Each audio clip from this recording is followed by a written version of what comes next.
Gönülden seviyorsun, mutluluk istiyorsun, ne diye gizliyorsun? Sen aşıksın arkadaş, Allah yardımcın olsun, derdine derman bulsun, laf aramızda kalsın. Sen aşıksın arkadaş, aşıksın, aşıksın, aşıksın.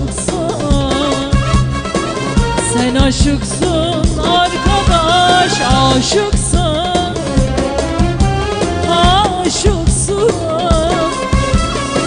aşıksın. Sen aşıksın arkadaş.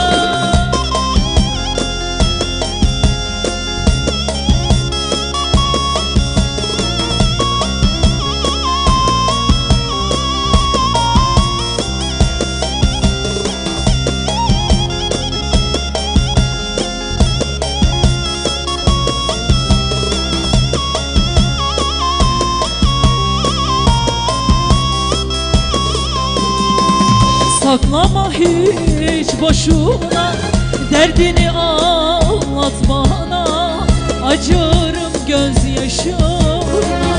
Sen aşıksın arkadaş, Allah yardımcın olsun, derdine derman bulsun, laf aramızda kalsın. Sen aşıksın arkadaş, aşıksın, aşıksın, aşıksın.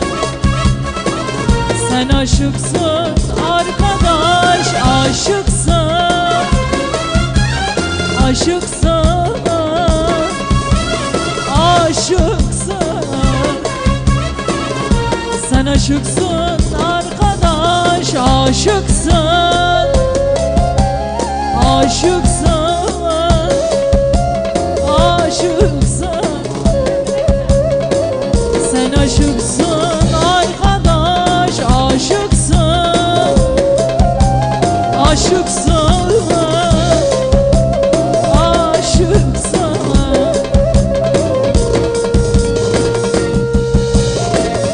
Sen aşıksın arkadaş, tu evindari arkadaş. Gel ekspas, das hoş.